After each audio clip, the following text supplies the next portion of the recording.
গণতান্ত্রিক শক্তি ঐক্যবদ্ধ না থাকলে গুপ্ত স্বৈরাচার মাথাচাড়া দিয়ে উঠতে পারে, এটা তারেক রহমান বলেছে।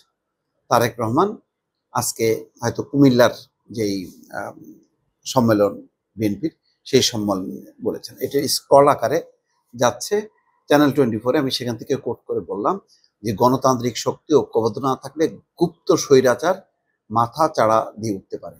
গুপ্ত স্বৈরাচার কথাটা খেয়াল করবেন, নতুন কিন্তু একটা শব্দ, টার্ম, এটা খুবই ইঙ্গিতপূর্ণ।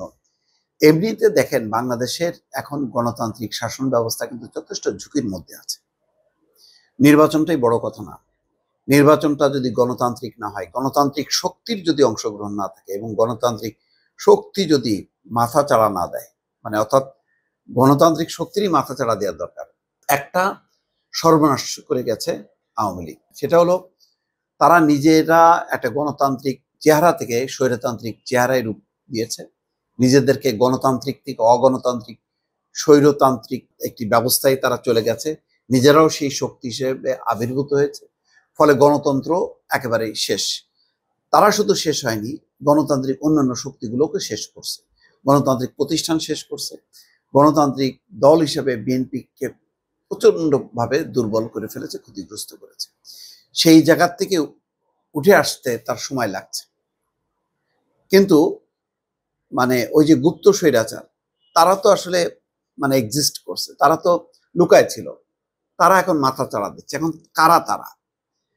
এখন তারা যদি জামাত হয়, তারা যদি ইসলামী আন্দোলন অন্য শক্তি হয়, সেটা অন্য কথা। কিন্তু জামাত কিন্তু গণতান্ত্রিক রাজনীতি করছে, যদিও তাদের একটা ধর্মীয় লেবাস আছে যে জামাতে ইসলামী, কিন্তু তারা গণতান্ত্রিক রাজনীতির চর্চা করছে। তারা এই যে আজকে একটা দেখলাম বক্তব্য যে জামাত ক্ষমতায় আসলে কাউকে দাবি আদায়ের জন্য রাস্তায় নামতে হবে না। এটা ভালো, এটা হলো গণতান্ত্রিক একটা যে গণতন্ত্র হচ্ছে সব সংকট সমস্যার সমাধান হবে আলাপ আলোচনার মধ্য দিয়ে। কিন্তু জামাত কতখানি গণতান্ত্রিক শক্তি, তার সংবিধান, তার দলীয় গঠনতন্ত্র এগুলো কিন্তু সাপোর্ট করে না। তার অতীত কার্যক্রমেও যথেষ্ট ঘাটতি আছে, যেমন অন্যান্য রাজনৈতিক দলের আছে।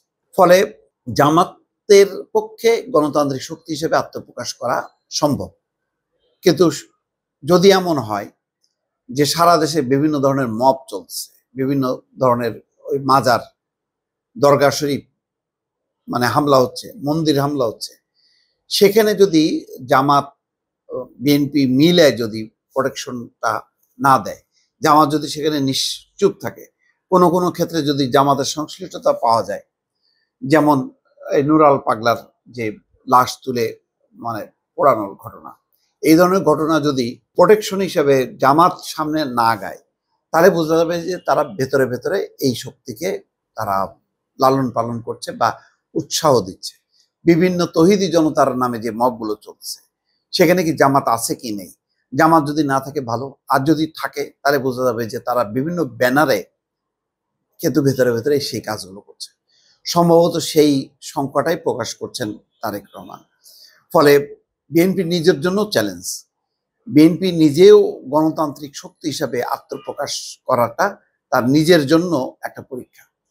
মনে রাখা দরকার, আওয়ামী লীগের কিন্তু গঠনতন্ত্র, আওয়ামী লীগের কার্যক্রম একসময় গণতান্ত্রিক ছিল, গণতন্ত্রের জন্য তারা লড়াই করেছে, কিন্তু ক্ষমতায় থাকার কারণে তারা স্বৈরতান্ত্রিক হয়েছে। এখন গণতন্ত্র প্রতিষ্ঠার জন্য একসময় আওয়ামী লীগ বিএনপি লড়াই করেছে, এখন কিন্তু বিএনপিকে এককভাবে লড়াই করতে হচ্ছে। সুতরাং তার শক্তি, তার সহযোগী শক্তির সংখ্যা কম। অনেক বাম গণতান্ত্রিক শক্তি আছে, সেই শক্তিগুলো কিন্তু তুলনামূলকভাবে দুর্বল। এই অবস্থা মেনে নিয়েই কিন্তু একটা কঠিন চ্যালেঞ্জের মধ্যে যেতে হচ্ছে বিএনপিকে। সেই কারণে তিনি বলছেন যে গণতান্ত্রিক শক্তি ঐক্যবদ্ধ না হলে গুপ্ত স্বৈরাচার মাথাচাড়া দিয়ে উঠতে পারে।